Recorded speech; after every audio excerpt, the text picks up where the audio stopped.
आप सभी का आज के क्लास में स्वागत है। आज हम लोग यूपीएससी जो हाल ही में एग्ज़ाम हुआ है प्रीलिम्स का, 2021 का एग्ज़ाम हुआ है जो 10 अक्टूबर का, उसी के पेपर का हम लोग एनालिसिस करेंगे और ये देखेंगे कि इसमें इस क्वेश्चन पेपर के कठिनाई का क्या स्तर था, कितना टफ था या कितना आसान था और इसका कट ऑफ क्या हो सकता है। तो हम लोग प्रोबेबल कट ऑफ देखेंगे और इसके जो क्वेश्चन हैं उसके नेचर को भी हम लोग देखने का प्रयास करेंगे। बहुत सारे लोग इसमें उम्मीद कर रहे होंगे या सोच रहे होंगे कि क्या कट ऑफ होना चाहिए, आखिर क्वेश्चन कैसा था। तो हम लोग ये देखेंगे कि क्वेश्चन का स्तर टफ था या आसान था, इसे किस पैरामीटर पर हम लोग देखने की कोशिश करेंगे। तो सबसे पहले हम लोग देखेंगे कि किस एरिया से कितने क्वेश्चन आए हैं। टोटल 100 क्वेश्चन है हमारे पास और यूपीएससी प्रीलिम्स 2021 जीएस पेपर 1 का ये क्वेश्चन एनालिसिस है। टोटल 100 क्वेश्चन है। अगर हम देखें इस क्वेश्चन की टैली को या इस टेबल को देखें तो हमें एज यूजुअल जो करीब करीब हर साल आता है वैसा ही एक क्वेश्चन का टेबल है कि प्रोपोर्शन जो है, अनुपात है, हर सेक्शन से करीब हर साल जैसा आता है वैसा ही है। थोड़े बहुत चेंजेस हर साल होते रहते हैं, किसी में कुछ क्वेश्चन ज़्यादा हो गया, किसी में कुछ क्वेश्चन कम हो गया, लेकिन कुल मिलाकर क्वेश्चन का रेशियो उतना ही रहता है। लेकिन यहाँ जो करंट अफेयर्स के क्वेश्चंस जो हमें कम दिख रहे हैं, वो किसी साल ज़्यादा होता है, किसी साल कम होता है। लेकिन अगर हम डायरेक्टली करंट अफेयर्स की बात करें तो यहाँ 6 क्वेश्चन है, लेकिन इनडायरेक्टली अगर हम बात करें तो अलग-अलग जगहों पे हमें करंट अफेयर्स के क्वेश्चन दिखाई पड़ते हैं, जैसे पॉलिटी और गवर्नेंस में, फिर इकोनॉमी में, एनवायरनमेंट इकोलॉजी में और साइंस टेक में। हर सेक्शन में कुछ ना कुछ करंट से रिलेटेड क्वेश्चन रहते हैं। तो कुल मिलाकर अगर देखा जाए तो 6 से ज़्यादा क्वेश्चन करंट अफेयर से हो सकता है। अब इसमें हम देखेंगे कि किस सेक्शन से कितना क्वेश्चन आया है। तो हिस्ट्री में हमने 3 सेक्शन कर लिया। हिस्ट्री हमारा एक सेक्शन है, आर्ट एंड कल्चर है, पॉलिटी गवर्नेंस है, इकोनॉमी है, geography, environment ecology, science and technology and current affairs. इतने सेक्शन में हमने पूरे सिलेबस को डिवाइड किया है और यहाँ किस सेक्शन से कितने क्वेश्चन आए हैं। तो ये हमें इस टेबल से हमें ये अंदाजा भी लग जाएगा कि हमें किस सेक्शन पे आने वाले एग्जाम में हमें किस सेक्शन पे ज़्यादा फोकस करना चाहिए और किस पर कम करना चाहिए। कम करने जैसा कुछ भी नहीं है, सब पे बराबर ही आपको फोकस करना है। हाँ, ये बात है कि किस सेक्शन में क्वेश्चन का जो टफनेस है, कठिनता है, वो किसी में ज़्यादा है, किसी में कम है, जो हम लोग अगले स्लाइड में देखेंगे। तो क्वेश्चन देखते हैं कि किस सेक्शन में कितना क्वेश्चन आया है। तो सबसे पहले हम लोग हिस्ट्री को देखते हैं।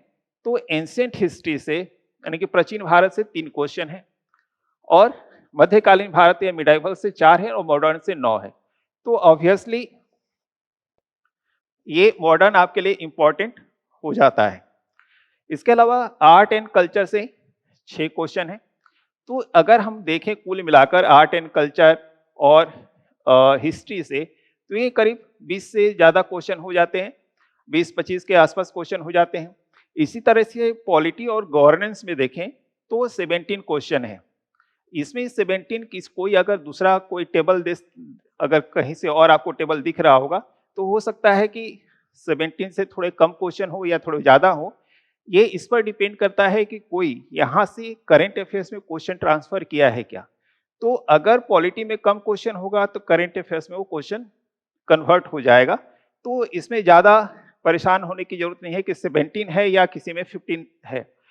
तो लेकिन पॉलिटी और गवर्नेंस से 17 क्वेश्चन हम लोग एवरेज मान लेते हैं। तो ये भी बहुत ही इंपॉर्टेंट इस साल के लिए सेक्शन रहा है। 17 क्वेश्चन यानी कि 17% क्वेश्चन है। इकोनॉमी से भी 15 क्वेश्चन आए, 15 क्वेश्चन इकोनॉमी सेक्शन से है और ज्योग्राफी से भी करीब 15 क्वेश्चन है और इन्वायरमेंट और इकोलॉजी से भी 15 क्वेश्चन है। ये दोनों इंटरचेंजेबल हैं। किसी और जो टेबल होगा कहीं कोई और बता रहा होगा या किसी आप मैगजीन में देखेंगे तो हो सकता है कि कहीं पर इन्वायरमेंट इकोलॉजी में ज़्यादा हो और ज्योग्राफी में कम हो, या कहीं पर ज्योग्राफी में ज़्यादा हो और इन्वायरमेंट इकोलॉजी में कम हो। लेकिन ये दोनों चूंकि एक दूसरे से जुड़े हुए हैं, इसलिए ये थोड़े बहुत ऊपर नीचे हो जाते हैं, लेकिन ज्योग्राफी में एवरेज पिछली बार इस यहाँ से 14 क्वेश्चन आया था और इससे भी उतना ही क्वेश्चन आया था, तो उतना ही लगभग रेशियो हमारा उतना ही है, 15 क्वेश्चन ही है।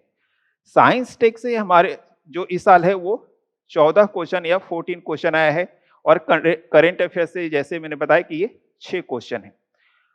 अब इससे तो हमें पता चलता है कि किस सेक्शन से कितना क्वेश्चन आया है, लेकिन क्वेश्चन कितना टफ है या कितना आसान है, कितना कठिन है या सरल है, इससे क्लियर नहीं होता है। और जब तक ये क्लियर नहीं होगा कि किस सेक्शन कौन सा खंड ज्यादा टफ है या आसान है, बिना उसके जाने हम कट ऑफ को नहीं एक्सपेक्ट कर सकते हैं कि कितना कट ऑफ होगा। तो हम लोग अगले स्लाइड में चलते हैं और हम देखते हैं कि क्या कट ऑफ जो टफनेस का लेवल है या कठिनता का स्तर है वो कितना है। तो हम लोगों ने हेडिंग लिया कि जो nature and standard of question, यानी कि प्रश्नों की जो प्रकृति है और कठिनता का स्तर है उसे हम लोग देखेंगे और इस बेसिस पर हम लोग अंदाजा लगा सकते हैं कि कितना हमारा कट ऑफ होना चाहिए। तो अगर हम देखें टफ, कोई भी पेपर टफ कब होगा, यूपीएससी का पेपर टफ कब होगा, आसान कब होगा, जब क्वेश्चन, ज्यादातर क्वेश्चन अगर बहुकथन वाले या कूट वाले होंगे, यानी कि कोड वाले होंगे, जैसे एबीसी कोई कथन दे दिया, उसका दे दिया कि एक ऑप्शन है या एक दो है या दो तीन है, तीन चार है, इस तरीके का अगर क्वेश्चन ज्यादा है तो वो ऑब्वियसली प्रश्न जो क्वेश्चन पेपर है वो टफ हो जाएगा, वो कठिन हो जाएगा। लेकिन वो सामान्य अगर क्वेश्चन है जिसमें केवल 4 ऑप्शन है तो वो कंपेटिवली वो आसान पेपर माना जाएगा, क्योंकि जो कोड वाले क्वेश्चन है, कुट वाले प्रश्न है, वो हमेशा ही लोगों को परेशान करते हैं, स्टूडेंट को परेशान करते हैं। तो इस बार में 2021 के एग्जाम में किस सेक्शन से कितने क्वेश्चन आए, किस तरह के क्वेश्चन आए, तो हमें देखें कि सामान्य से जो जनरल 4 ऑप्शन वाले, 4 विकल्प वाले प्रश्न है, वैसे प्रश्नों की संख्या 37 है, 37 प्रश्न आए हैं। और कूट वाले यानी कि कोड वाले जो प्रश्न है वो 63 क्वेश्चन है, 63 और 37। अगर हम पिछला पेपर देखें, इससे पहले वाला यानी कि 2020 के पेपर को हम देखें तो उसमें ये जो पार्ट है यानी कि वो कोड वाला या कुट वाला है, ये ज्यादा था और ये कम था। तो इस साल ये ज्यादा है, तो इस आधार पर हम कह सकते हैं कि इस बार का जो पेपर है अपेक्षाकृत थोड़ा आसान है। ठीक है, तो एक तो हमारा आसान है या पेपर टफ है, इस बेसिस पे हम कह सकते हैं कि थोड़ा आसान है, लेकिन केवल इसी बेसिस पे नहीं। अगर हम सेक्शनल देखें यानी खंडवार या विषयवार देखें कि कौन सा सेक्शन, पेपर का कौन सा सेक्शन ज्यादा कठिन था या टफ था, तो हमारे पास 3-4 है जो हमने कठिनता के जो स्तर निर्धारित किए हैं, उसमें एक समान है, कठिनता का स्तर समान है, मध्यम कठिनता वाले स्तर हैं और उच्च कठिनता वाले प्रश्न हैं। यानी कि कोई सामान्य सा टफ है, ज्यादा टफ नहीं है, एक मीडियम या मॉडरेट टाइप का टफ है और एक कुछ ज्यादा ही टफ है, टफ क्वेश्चन है। तो अगर हम हिस्ट्री की बात करें, हिस्ट्री, तो इस सेक्शन में जो प्रश्न आए हैं उसमें उसकी कठिनता का स्तर जो है यानी कि टफ क्वेश्चन है वो समान है, जनरल है। जनरल कहने का मतलब कि बहुत आसान नहीं है, वो पीसीएस के लेवल का या किसी दूसरे के लेवल का नहीं है।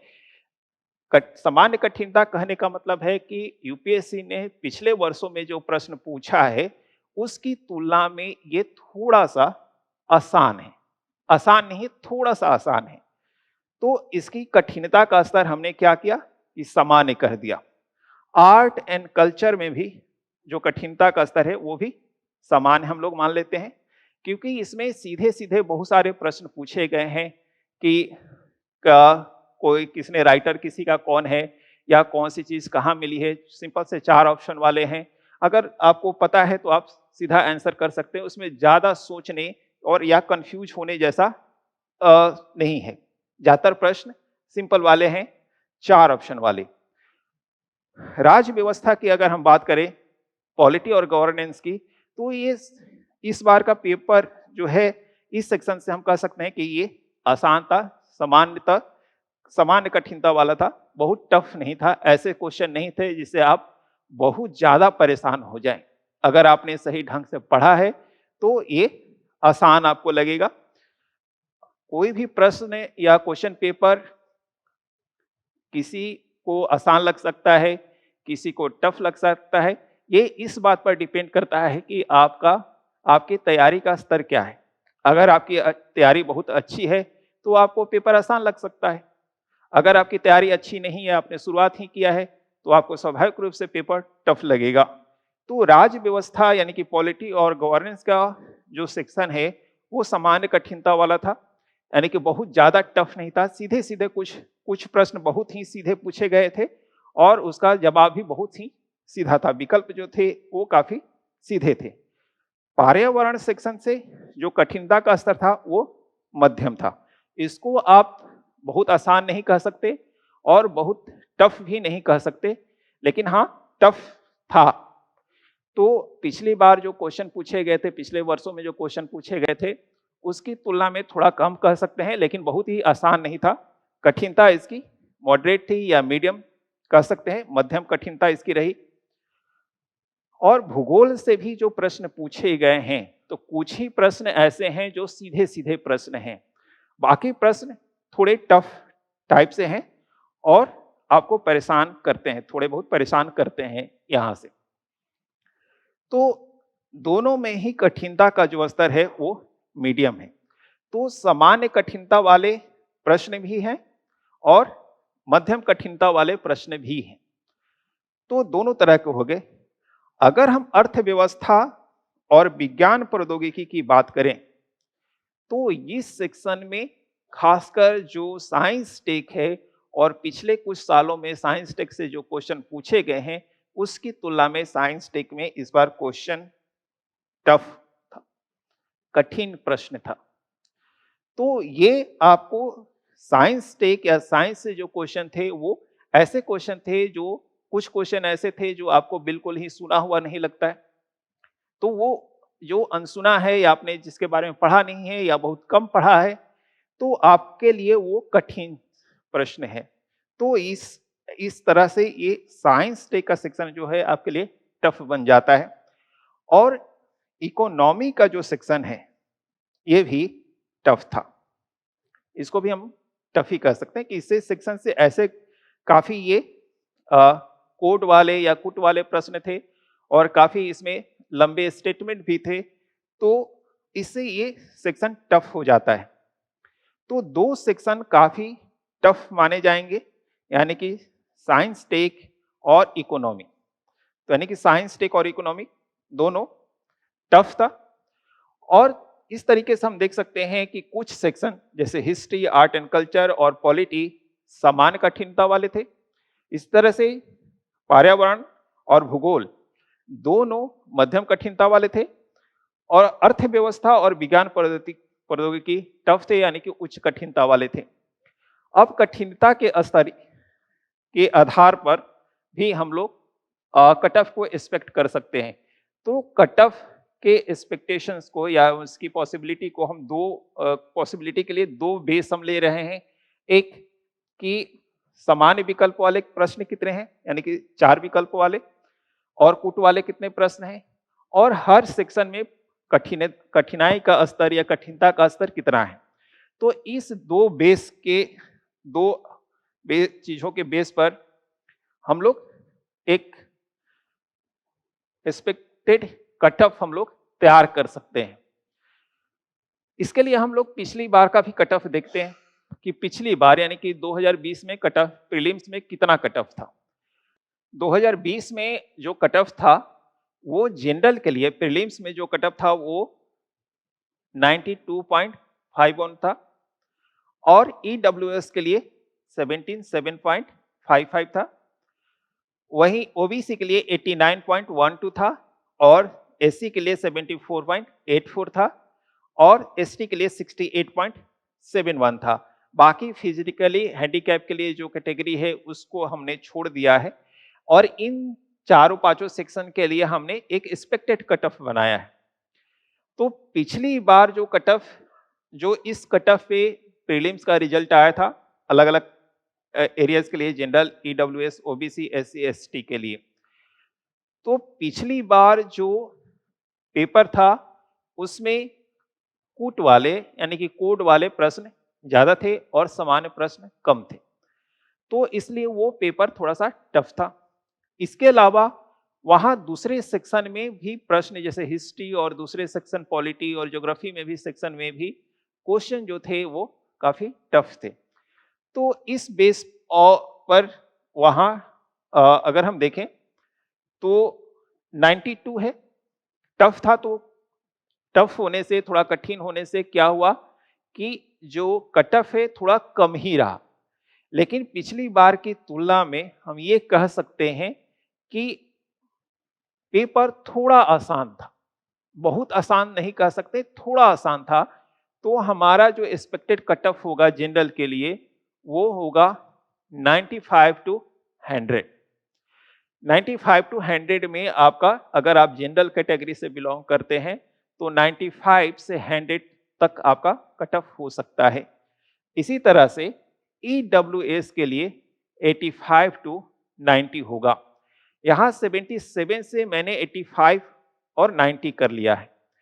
ईडब्ल्यूएस के साथ एक अलग इशू है कि ईडब्ल्यूएस में शुरुआती दौर में कट ऑफ कम हुए हैं, लेकिन अब ईडब्ल्यूएस कैटेगरी में जो कैंडिडेट हैं उनके नंबर्स काफी बढ़ते जा रहे हैं और काफी बढ़ गए हैं, और नंबर बढ़ने से कंपटीशन भी बढ़ा है। तो स्वाभाविक रूप से कट ऑफ जो है कंपेटिवली ज्यादा होगा और आने वाले साल में ये बढ़ते ही जाएगा। तो 77 के बदले यहां पर कट ऑफ 85 से 90 के बीच रखा गया है। इसी तरह से ओबीसी में ज्यादा हमने नहीं बढ़ाया है, 90 से 94 के बीच में कट ऑफ हो सकता है।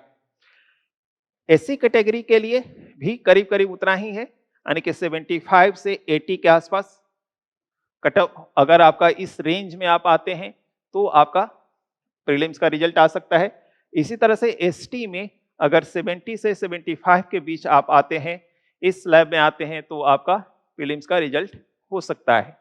तो इसमें अगर आप हैं, इस स्लैब में अगर आप आ रहे हैं, तो आपके रिजल्ट आने की संभावना काफी है और आपको अभी से ही तैयारी शुरू कर देनी चाहिए। यूपीएससी की जब आप परीक्षा की तैयारी करते हैं तो प्रीलिम्स देने के बाद बहुत सारे लोग रिजल्ट का इंतजार करते हैं और रिजल्ट आने के बाद वो अपनी पढ़ाई को धार देते हैं, तेज करते हैं या पढ़ना शुरू करते हैं। कुछ लोग प्रीलिम्स देने के बाद घर चले जाते हैं या फिर छुट्टी एंजॉय करने लगते हैं। ऐसा बिल्कुल नहीं करना चाहिए। प्रीलिम्स के एग्जाम के अगले दिन से ही आपको मेंस की तैयारी में लग जाना चाहिए। अगर आपको लगता है कि आप एज पर हैं या आपको डाउट है कि आपका स्कोर कम है, फिर भी आपको तैयारी करनी चाहिए। इससे ये होगा कि अगर नहीं भी हुआ तब भी आप 2 महीना अपनी पढ़ाई ही करेंगे और आपकी पढ़ाई कभी बेकार नहीं जाएगी। अगर आपने पढ़ाई 2 महीने नहीं करी और इस डर में बने रहें और कहीं आपका रिजल्ट आ जाता है, तो आपका ये 2 महीना लौट के नहीं आ सकता है। इसलिए आप अपनी पढ़ाई को कंटिन्यूटी में जारी रखें, रोके नहीं, चाहे रिजल्ट आपका आए या न आए। अगर फाइनली आपका प्रीलिम्स का रिजल्ट नहीं आता है, तो आप पढ़ाई को उसके बाद दूसरे डायरेक्शन में ले जा सकते हैं, लेकिन आप प्रीलिम्स के रिजल्ट आने की तैयारी ना करें। आप जैसे ही एग्जाम खत्म हो, मेंस की तैयारी में लग जाएं और बहुत ही व्यवस्थित तरीके से एक शेड्यूल बनाकर टाइम मैनेजमेंट के साथ अपने मेंस की तैयारी करें, क्योंकि मेंस बिल्कुल ही अलग स्ट्रेटेजी के साथ आपको तैयारी करनी होगी मेंस की। और उसके लिए अगर आप इंतजार करेंगे रिजल्ट का तो आपके पास समय नहीं होगा और आपका मेंस का एग्जाम फंस सकता है। तो इस तरीके से आप अपने रिजल्ट को या एक्सपेक्टेड कट ऑफ को देख सकते हैं।